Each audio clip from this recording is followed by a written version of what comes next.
Ano kaya ang naging reaksyon ni Risa Hontiveros sa banat ni Senator Erwin Tulfo sa kanya? Ngayon, magkakampi sila sa minority. United minority daw, oh. Sila pang dalawa ang nasa gitna, oh. Risa, mag-ingat-ingat ka sa katabi mo. Baka nakalimutan mo ito. Senador Hontiveros, sagutin mo nga, ma'am. Ikaw ngayon tanungin ko, nasaan na yung 1,760 million na pinamudmud ninyo sa mga sarili ninyo bilang opisyal ng PhilHealth noong 2015? Nasaan na? Pinapasoli na sa inyo ng COA, subalit hindi pa ninyo sinusoli. Bakit, ma'am? Quits na lang ba? Dahil senador ka na. Kontribusyon yun ng mga miyembro ng PhilHealth. Ginamit ninyo pang-bonus sa mga sarili nyo, mga nyo. Bibigyan nyo ng lalaki na ng sweldo nyo, bibigyan nyo sarili nyo ng mga bonus allowance. Sige, 1 milyon yung mga board members. Pagpa-check up, Diyos ko po, hindi mapa-check up dahil, walang benepisyong mahita sa PhilHealth. Sige nga, Senador Hontiveros, sagutin mo. O Risa, yung United minority mo na sinasabi mo sa post mo, may tiwala ka ba talaga sa mga katabi mo? Hindi nakakalimutan ng mga tao yan. Yung banat ni Erwin Tulfo noon, kaya nga nanalo bilang senador yan. Dahil sa tapang niya.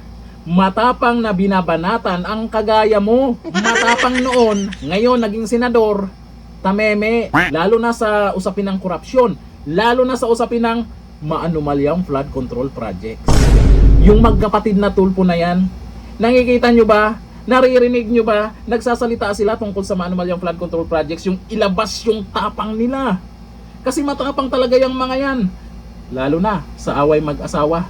Kilalang kilala yung dalawang yan, yung Tulfo na yan.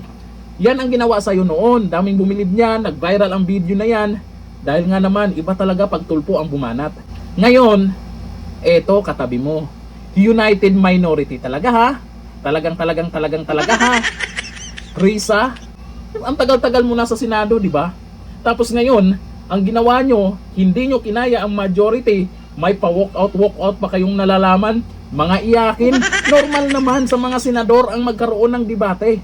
Binoto kayo para gumawa ng batas, binoto kayo para malaman kung ano talaga yung dapat sundin sa resulta ng inyong pagdedebate. Normal po yan, may debate sa Senado.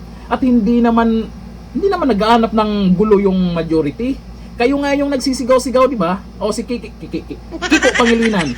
O anong ginawa? Nagsisigaw-sigaw na naman. Galit na galit yung mga kasamahan mo dyan. Maayos namang nagsasalita si Senator Marcoleta, si Senate President. Naku, masakit sa tainga nila yan. Senate President Cayetano, masakit talaga sa tainga nila yan. Maayos namang nagsasalita sila. Pero kayo galit na galit na. Meron pang sinabi doon si Senator Cayetano na pagbotohan na lang. Bakit ayaw nyo? May pa-walkout pa kayo. Ang resulta, yung mga post nyo na United minority, may post din si Senator Rapi Tulfo. Tingnan nyo ang reaksyon ng mga tao. Pinagtatawanan kayo. Tapos sasabihin nyo, pinagtatawa na ang Senado.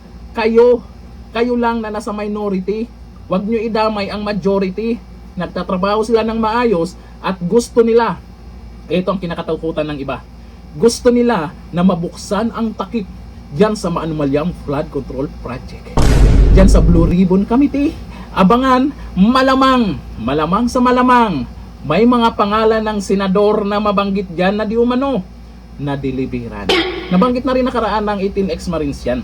Kaya, teka, yung nabanggit na pangalan ng 18 ex-marines, nasa minority ngayon na. Takot kayo no?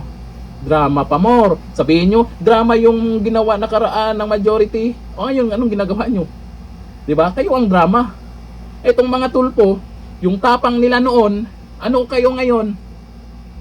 Naduwag. Parang basang sisiw sa tabi pag korupsyon ang pinag-usapan. Bakit kaya? Tanong lang yan sa mga Tulfo. Lalo dito kay Erwin Tulfo kasi ang tapang-tapang, diba? Nung hindi pa senador yan, grabe makabanat kay Senator Risa. Ngayon, anyari, bakit biglang tumameme? Yung si Senator Risa, kung totoo man yung sinasabi mo, Erwin Tulfo, kumusta na? Kinumusta mo na ba si Risa sa isyong yan? Hindi mo na kaya. Kasi mula nung naging senador kayong mga Tulfo, duwag na kayo. Hanggang dito lang, thank you. Bye-bye.